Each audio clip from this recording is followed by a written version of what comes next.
I canceled my wedding a day before the ceremony because I uncovered a horrifying truth about Madison. It's a decision that has left me questioning everything I thought I knew about her and our relationship. The betrayal cut deeper than I thought possible. 3 years ago, Madison walked into my life like a breath of fresh air.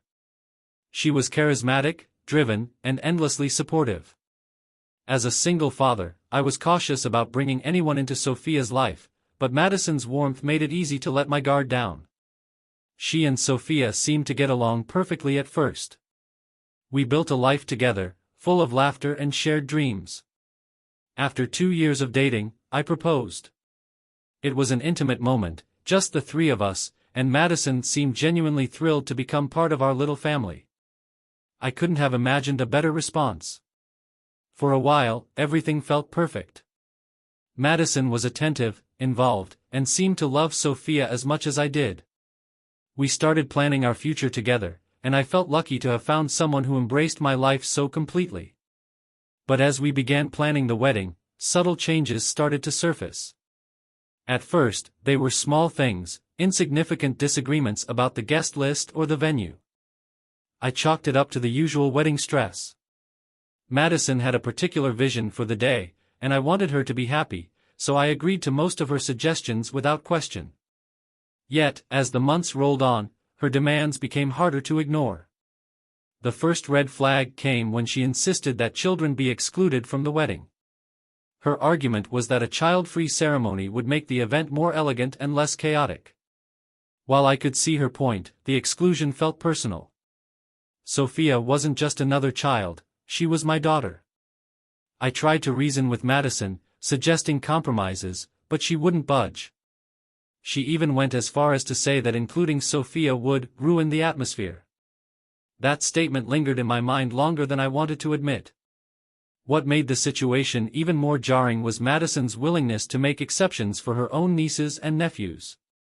She talked about how adorable they would look in their matching outfits and how they could be part of the ceremony. The double standard was glaring, and it stung. How could she not see the hypocrisy in her demands?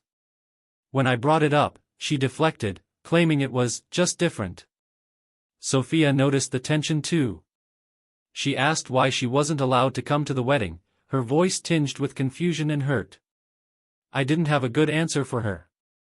How could I explain that the woman I planned to marry seemed to prioritize appearances over my own daughter? It was a question that gnawed at me day and night. The more I thought about it, the more cracks began to show in Madison's perfect persona. I started to see the subtle ways she distanced herself from Sophia. Where she had once been eager to spend time with us as a family, she now seemed to find excuses to keep Sophia out of our plans. Even simple things like movie nights or dinners became less inclusive. Madison's behavior shifted from loving stepmother to someone who saw Sophia as an inconvenience. One evening, after another argument about the wedding plans, I decided to confide in my sister. She had always been my sounding board, and her advice was usually spot on. She listened patiently as I laid out everything that had been happening. Her silence on the other end of the phone was deafening. Finally, she asked me a question I hadn't dared to confront. Are you sure Madison really wants to be part of your family, or does she just want you? That question haunted me. The thought of Madison not truly accepting Sophia, not seeing her as part of the package, was unbearable. I decided to probe deeper. Over the next few days, I paid closer attention to Madison's interactions with Sophia and the way she spoke about our future together. The patterns were impossible to ignore. Her vision of our life seemed to exclude the one person who mattered most to me. The week before the wedding, I found myself replaying everything in my head, dissecting every moment that had led to my growing doubts. It felt like I had been living in a fog, blindly trusting Madison's intentions. The clarity I felt now was both liberating and terrifying. However, what I didn't realize was that the unraveling was just beginning. A week before the wedding, I received a notification on my phone from the shared wedding account. Madison had created it to streamline communications with vendors, but occasionally, family members used it too. The subject line of the email read, "Outfits for the kids?" It was from Emma, Madison's sister. My stomach tightened as I opened the message. Emma's email was polite and casual, asking Madison for clarification on what her children should wear for the ceremony. There was even a reference to how they'll look so cute walking down the aisle. My heart sank. The words were like a slap in the face. Madison had been adamant about a child-free wedding, a decision that had caused a rift between us. Yet here was proof that her own family's children were not only invited but had roles in the ceremony. It wasn't just hypocrisy, it was deception. I didn't confront Madison immediately. Instead, I chose to observe. If she could lie so easily about something so significant, what else was she hiding? Over the next few days, I paid close attention to her behavior. She seemed unusually preoccupied, often glued to her phone or stepping out to take calls she claimed were wedding-related. Her explanations felt hollow, and I couldn't shake the growing feeling that there was more beneath the surface. Sophia, who had been unusually quiet since the wedding planning began, became my focus. I decided to spend some time alone with her, hoping to make up for the tension Madison's demands had caused. We went for ice cream, something we hadn't done in weeks. As we sat together, her small voice broke the silence with a confession that hit me harder than I expected. She told me how Madison had changed after our engagement. At first, Sophia hadn't noticed it, but over time, Madison's warmth began to fade. Little things, like how Madison no longer invited her to join us for errands or how she dismissed Sophia's excitement about school, became patterns. Sophia admitted that she felt like Madison was trying to push her out of my life. Hearing this from my daughter made my blood run cold. Sophia's honesty was both heartbreaking and validating. Her observations confirmed what I had been reluctant to admit to myself: Madison's behavior wasn't just a coincidence or the result of wedding stress. It was deliberate. She had been methodically distancing Sophia, likely in an effort to claim more of my time and attention for herself. The realization was like a puzzle snapping into place, but the picture it revealed was one I didn't want to see. I spent the next few days in a haze of suspicion and doubt. Madison's actions, her insistence on excluding Sophia, the secret involvement of her nieces and nephews, her increasing coldness, painted a picture of someone who didn't see us as a family. She saw me as a means to an end, a partner to fit into her carefully curated life. The thought of spending my life with someone who could so easily disregard my daughter was unbearable. One evening, I decided to test the waters. I casually mentioned the email from Emma, phrasing it as a misunderstanding. Madison's reaction was telling. She froze for a moment before brushing it off, claiming Emma must have been confused. Her explanation was unconvincing, and the guilt in her eyes was unmistakable. She quickly changed the subject, but the damage was done. The seed of doubt had grown into full-blown mistrust. That night, I couldn't sleep. Every interaction with Madison played over and over in my mind. I thought about the times she had been kind and supportive, and I wondered if any of it had been genuine. Was it all an act to win me over? The questions were endless, and the answers seemed just out of reach. I decided to talk to Sophia again, hoping to reassure her and maybe even find some clarity for myself. She was hesitant at first, likely unsure if she could trust me with her feelings after everything that had happened. But when I asked her if she felt safe and loved in our home, her response broke me. She said she missed the way things used to be before Madison became a part of our lives. She missed the nights when we would read together, the weekends spent baking cookies, and the feeling that she was my priority. Sophia's words were a wake-up call. I had let Madison's presence shift the dynamic in our home, and it had hurt the one person I loved most in the world. The guilt was suffocating, but it also fueled my determination to set things right. I needed to uncover the full extent of Madison's deception, not just for my sake but for Sophia's too. The more I thought about it, the more I realized how blind I had been. Madison's charm and charisma had masked her true intentions, and I had been too eager to believe in the fantasy she presented. But now that the facade was cracking, I couldn't ignore the reality beneath. The woman I thought I knew was a stranger, and the life we had been building was built on lies. As I lay awake that night, staring at the ceiling, I made a silent promise to myself and to Sophia. I would find out the truth, no matter how painful it might be. And I would make sure that the life we built moving forward was one where she felt safe, loved, and included. Madison's betrayal might have shattered my trust, but it also reignited my sense of purpose. I wasn't just a man who had been wronged, I was a father who had a responsibility to protect his child, no matter the cost. The day before the wedding, I woke up with a strange sense of clarity. The doubts that had consumed me over the past few days solidified into certainty. But instead of spiraling into anxiety, I decided to focus on the one person who mattered most, Sophia. It was a decision I should have made sooner, but better late than never. I told her we were going to spend the day together, just the two of us, and I could see the light return to her eyes. It had been far too long since she'd smiled like that. We started with pancakes at her favorite diner. As she excitedly rattled off her plans for the toppings, I found myself marveling at how easily her joy could brighten my mood. After breakfast, we wandered through the park, stopping to watch ducks glide across the pond. Sophia's laughter as she tossed breadcrumbs into the water was the first genuine sound of happiness I'd heard from her in weeks. It reminded me of the simplicity I'd been missing. By the time we returned home, I felt more grounded.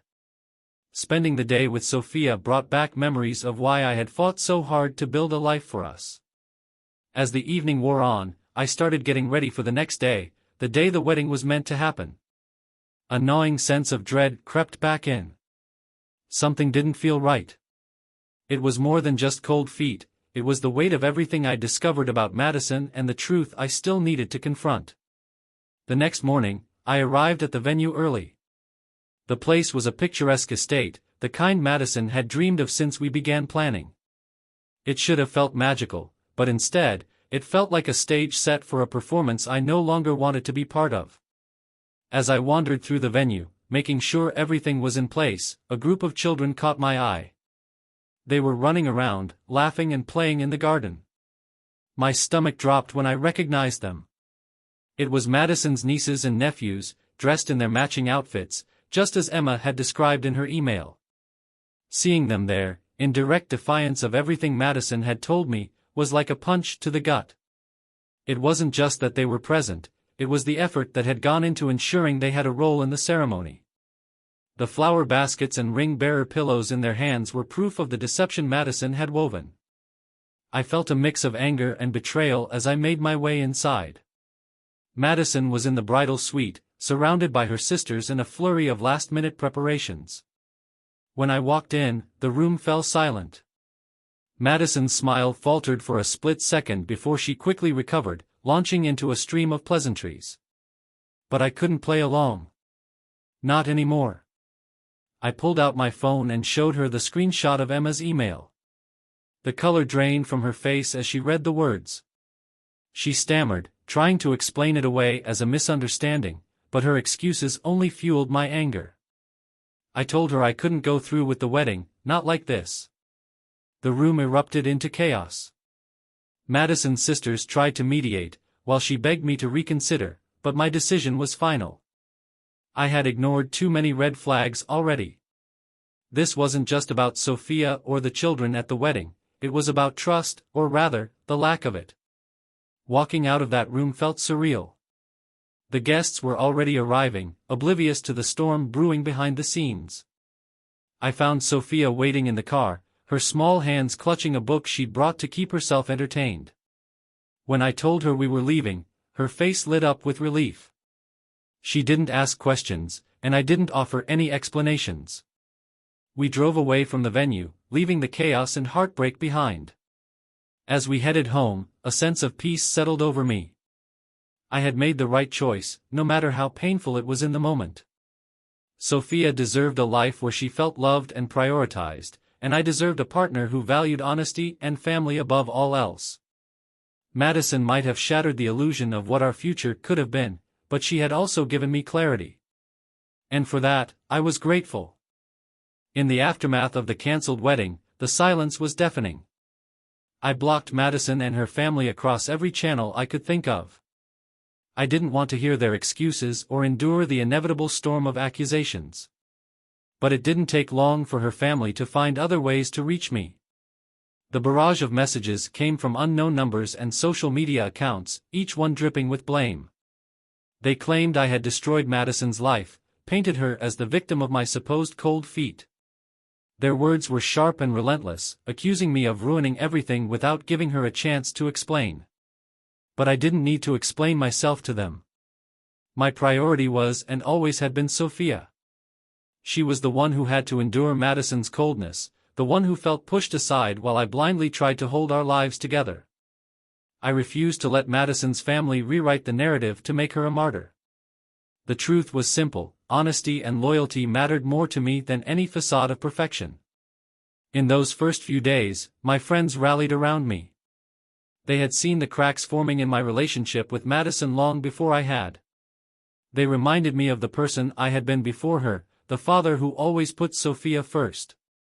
Their support grounded me, reminding me that I wasn't alone in my decision. It wasn't easy to process the end of what I had thought would be a lifelong partnership, but their encouragement gave me the strength to stand by my choice. A few days after the dust began to settle, a message from Madison appeared on my phone. Despite blocking her on every platform, she had found a way to send me a text. I hesitated before opening it, half expecting another attempt at manipulation. Instead, the message revealed something I hadn't anticipated. Madison admitted that her resentment towards Sophia had started long before the wedding planning. She confessed that it had all begun at our engagement party. She wrote about how, in her eyes, Sophia had zoned in on me that evening, stealing attention from what was supposed to be our moment. Madison's words painted a picture of a petty jealousy I hadn't realized she harbored. She claimed that my daughter had overshadowed her, making the event about our bond instead of the future we were supposed to share. I was stunned. The idea that Madison could see my relationship with my daughter as a competition was beyond anything I could have imagined. Reading that message confirmed what I had suspected all along: Madison didn't understand what it meant to be part of a family. Her insecurity had driven her to treat Sophia as an obstacle rather than someone to cherish. The engagement party, the wedding planning, the exclusion of children, it all made sense now. Madison had never truly wanted to be a stepmother. She wanted to be the center of my world, and anything that threatened that was seen as a rival. I didn't respond to her message. There was nothing left to say. Her words only solidified the decision I had made to walk away. The future I had envisioned with her had been built on illusions, and now those illusions had crumbled. Sophia deserved better, and so did I. With time, the noise from Madison's family began to fade. They moved on to the next drama, leaving me to rebuild my life. Sophia and I fell back into our old routines, rediscovering the joy of simple moments together. Pancake breakfasts, movie nights, trips to the park, these were the things that mattered. Madison's absence felt less like a loss and more like a weight lifted from our lives. Looking back, I realized that the hardest part wasn't ending the relationship, it was admitting to myself how far I had let things go before taking action. I had ignored the red flags, rationalized Madison's behavior, and put my own happiness on hold for the sake of a future that was never meant to be. But in the end, walking away wasn't just the right choice, it was the only choice. The fallout from that day served as a painful but necessary reminder of what truly mattered. Madison's jealousy and dishonesty had no place in the life I was building with Sophia. Our little family might be small, but it was built on love and trust, and that was more than enough. In the months following the cancelled wedding, life slowly began to regain a sense of normalcy. The initial chaos and emotional turbulence gave way to a quieter, steadier rhythm. My focus shifted entirely to Sophia. She had been my anchor through everything, even when I had failed to prioritize her, and it was time to make things right. We settled into our old routines, rediscovering the comfort of our simple life. Weekend trips to the park, movie nights, and lazy Sunday mornings filled with pancakes became our cherished traditions. For the first time in years, I felt truly present. Sophia thrived in this environment, her laughter and curiosity returning in full force. Seeing her happiness reaffirmed that my decision to walk away from Madison had been the right one, no matter how difficult it was. As the year went on, I wanted to do something special for Sophia. We planned a vacation together, something we hadn't done in years. Choosing the destination became a shared project, with Sophia's excitement shining through as she pored over brochures and online photos. We eventually decided on a beach getaway, a chance to escape the daily grind and simply enjoy each other's company.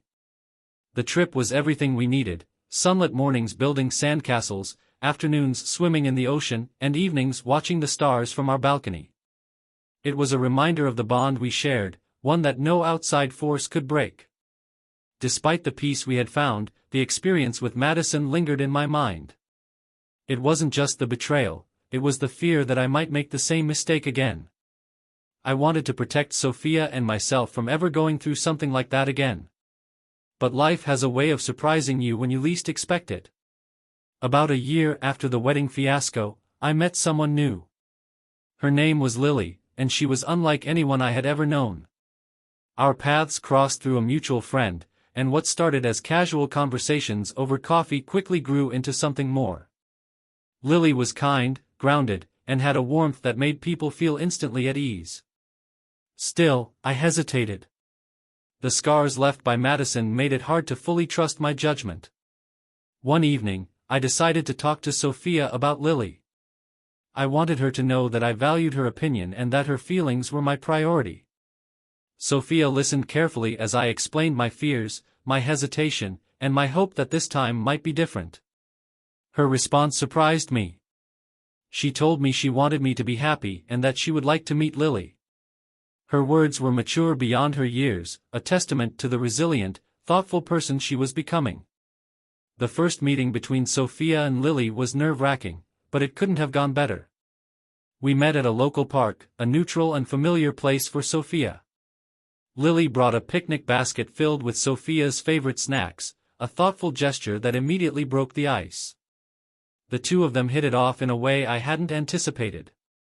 They laughed, shared stories, and even teamed up to tease me about my lack of coordination during our impromptu frisbee game.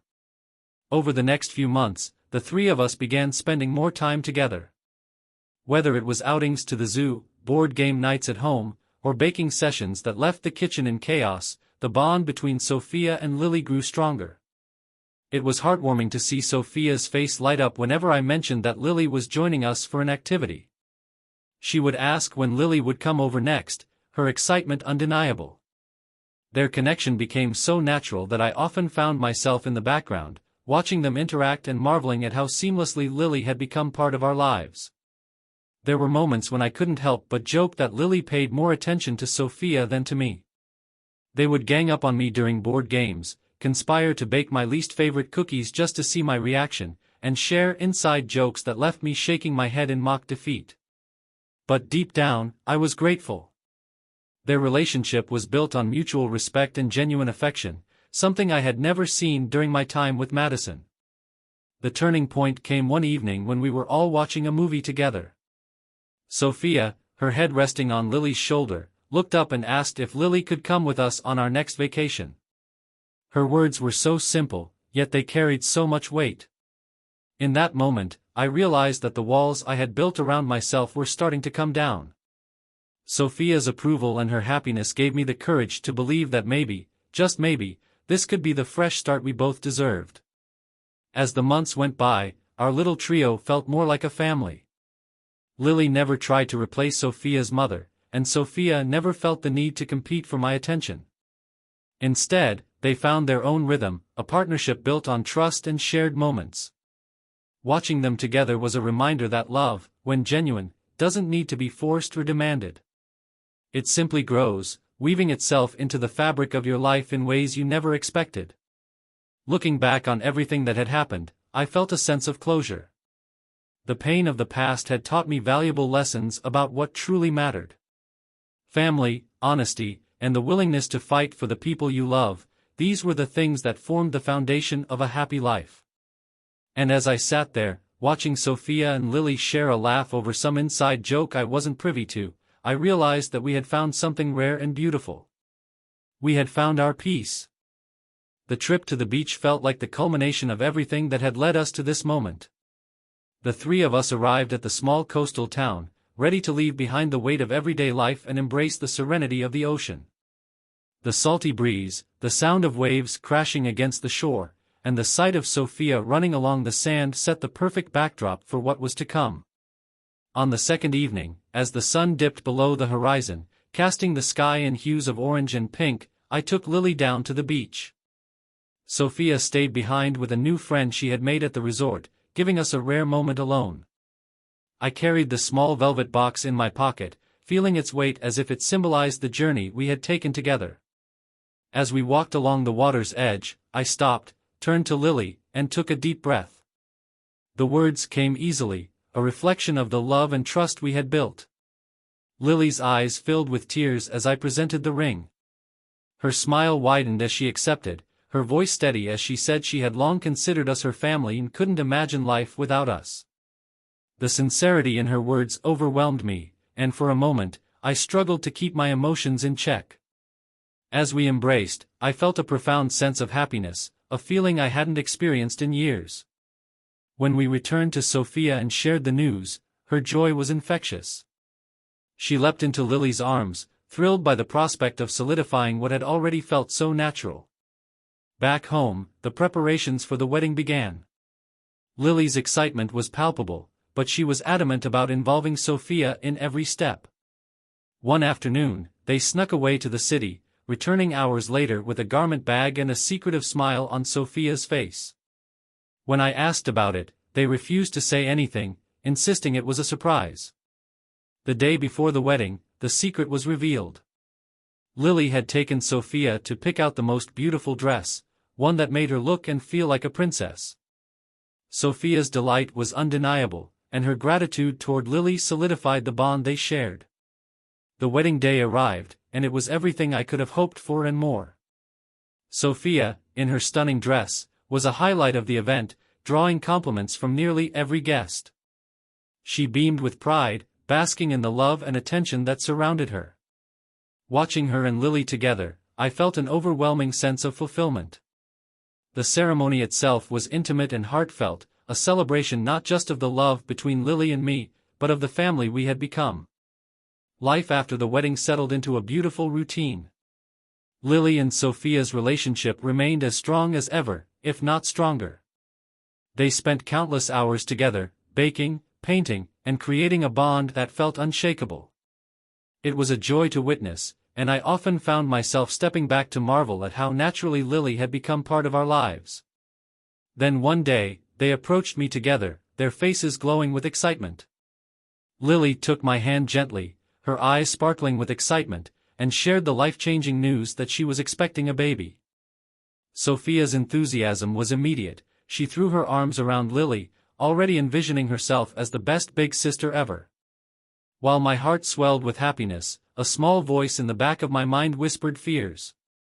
Would Sophia feel overshadowed? Would Lily's attention shift entirely to the new baby? I couldn't let those doubts linger for long. I resolved to watch closely, ensuring that the balance we had built wouldn't tip. When the baby arrived, all my fears dissipated. Sophia's love for her new sibling was immediate and unconditional. She took on the role of helper with pride, always eager to lend a hand. Lily, true to her nature, made sure that Sophia never felt left out. She balanced her time between the baby and Sophia effortlessly, showing the same care and dedication that had drawn me to her in the first place. The house was filled with laughter and love, the sounds of a family that had overcome so much to find its happiness. Reflecting on the journey that brought us here, I couldn't help but feel grateful. The painful lessons of the past had paved the way for this new chapter, one where trust, love, and family took center stage. Looking at Sophia and Lily together, I realized that my fears had been misplaced. Love didn't divide, it multiplied. Our family wasn't just surviving, it was thriving. And as I held my newborn child, with Sophia by my side and Lily's hand in mine, I knew we had built something truly special. The future was bright, and for the first time in a long time, I felt completely at peace.